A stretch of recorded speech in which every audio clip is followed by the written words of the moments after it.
Well, hello there. The name of the game today is mixing vocals, specifically sung vocals. I did a video last month on how I mix spoken word because a lot of people get a little confused by that or they overdo it.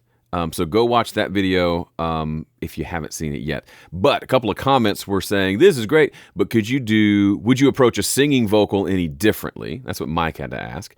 And then WTW said, I'd love to see a video like this on your approach to EQ on sung vocal. So that other video was specifically spoken word vocal. Now the question is, okay, what about EQ for sung vocal? And that's a good question because they are a little bit different. And today specifically, it's a big topic, right? I can't cover everything you need to know in a single YouTube video. However, I do cover this a lot on my other channel over on Home Studio Corner. So there's a lot of resources there. I encourage you to go check that out. I'm probably not supposed to say that. But anyway, what I want to talk about today is two specific EQ frequencies that you want to check when working on your vocal. I'm not going to tell you you need to do anything with these frequencies because that's not helpful, but you probably should check these if one of these two specific very common problems come up in your vocal. And let's see, I've got a vocal that I just recorded yesterday. Let's see if it has any of the problems that I'm going to show you, and then we'll dive in and talk about them. So this is the clean vocal with nothing on it. I'm going to throw EQ on it,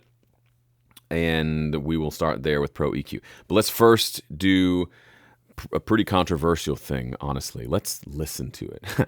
Here we go. You know that there's something inside of you pumping, it's been there from birth.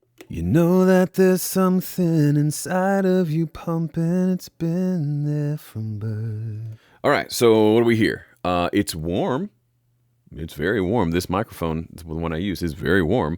But I would argue it's muddy. So bonus tip at the very beginning, typically on a vocal, I'm going to do some high pass, at least around 100 or so. There's nothing good on a vocal that happens down below that 99 times out of 100. Maybe if you're doing a cappella and the dude's beatboxing, you need those low frequencies. Otherwise, I do that just as more of a, you know that there's something. It still didn't fix anything. It's just, for me, it's just a practice that I do. Someone could come along and say, Joe, there's no need to do that. Fine, whatever. I just do. All right, so the two frequency areas I'd want you to pay attention to are the low mids and the high mids, specifically around 200 hertz and around 2K. A little higher than 2K, like 2.5K, but 200 and 2K kind of sounds nice because they're like multiples of each other. Okay, let's check out what's happening around 200. I'm going to take the low mid band and I'm going to hit solo on it. That allows me to solo right around 200.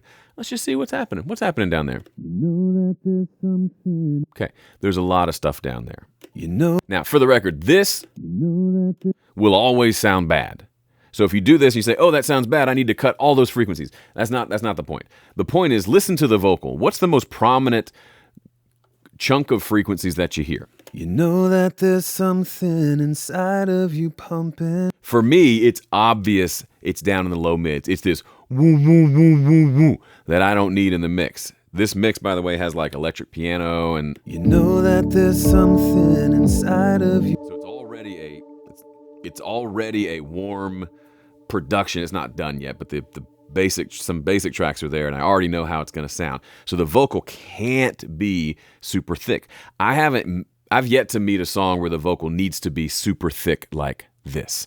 So we're going to need to pull some of those vocals down. The problem is having a thick sounding microphone can be pleasant during the recording phase, but you've got to have the self-control to be able to say, okay, that's cool, but I don't need it in my mix, which is almost always the case. So I'm going to come in, find where exactly that won't is happening. It's going to be somewhere between 150 and 250 most likely, and then I'm going to pull that down with a nice wide EQ. You know that there's something inside of you pumping, it's been there from birth. It really is. It really is right around 200. So let's just pull that down. You know that there's something inside of you pumping, it's been there from birth. You know that there's something inside of you pumping, it's been there from birth. Now, I want to encourage you not to care about what your EQ looks like. Someone may look at that and say, no, you took too much. Look how far you went. Or they might say a 7.5 dB cut. You're crazy. That's what sounds nice to me.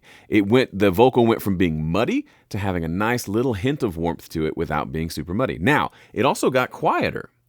So in that instance, you could either turn on the auto gain that tries to kind of compensate for any volume differences you're making with the EQ, or you could just say, hey, it's a little quieter, and you can just manually turn it up a little bit, which is what I'm going to do here. You know that there's something inside of you. So now if we just turn the EQ off and on, you should be able to hear one sounds like a vocal and one sounds like a whoom, whoom, whoom. You know that there's something inside of you pumping, it's been there from birth. You know that there's something. You know that there's something. You know that there's something. That's it. Now, some people, there will be a comment, I'm sure, that says, I actually liked it better without the EQ. Okay. What you like soloed without EQ is fairly irrelevant, because just listen to how this sounds with just the raw tracks that I have here. Without EQ. You know that there's something inside of you pumping, it's been there from birth. It's too muddy. Turn the EQ on. You know that there's something inside of you pumping, it's been there. So now the kick drum, the warm pad, the warm keyboard Rhodes thing, those can stay warm, and the vocal's not taking that warmth over the top, which is what it was doing before. Now, yes, some of this is personal preference, but I will tell you, having critiqued at this point, got to be well over 1,000 mixes over the last decade and a half, one of the most common things I hear is there's too much happening in the low mids. You think it sounds warm and beautiful, but you are incorrect. It doesn't. You don't need to get rid of it. This didn't get rid of it. I just turned it down. It's just like directing a choir. The tenors were too loud, so I said, hey guys, I don't want you to quit the choir and leave the room. I just need you to sing more quietly, to be more balanced with the basses and the altos and the sopranos. It's the same thing here. These low mid frequencies are being selfish, so we got to say, get out of here. Now, the other area you want to look at, pay attention to in your voice, and your vocal mixes, is upper mid range, especially when the singer starts to dig in and sing a little louder, which is what we're going to look at here. So the specific area is around 2K, 2 to 3K, 2.6K for me tends to be a problem a lot. But let's listen to the vocal. Typically, when you're singing louder, your voice gets a little more nasal, gets a little more harsh, a little more piercing. That's part of what helps our voices to carry.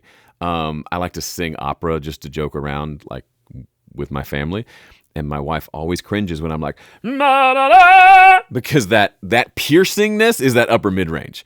That's what helps. You can go see an opera and they don't have microphones and you hear them in the back of a huge auditorium because that upper mid range really carries. You don't hear the low mid stuff from 100 yards away, but that upper piercing stuff you do. Super helpful when you have to project and there's no such thing as a PA system because you live in the 1400s, but otherwise we don't need all that upper mid-range anymore. It makes the mix sound harsh. It makes the vocal sound hard to listen to. It makes you cringe when you hear it. So let's see if that's happening on this vocal, and I'll show you. There's no other choice. The world needs your voice, and you cannot escape it. So here's what that upper frequency sounds like, that range. There's no other choice. The world needs your voice, and you cannot escape it. It comes through as almost like a whistling sound.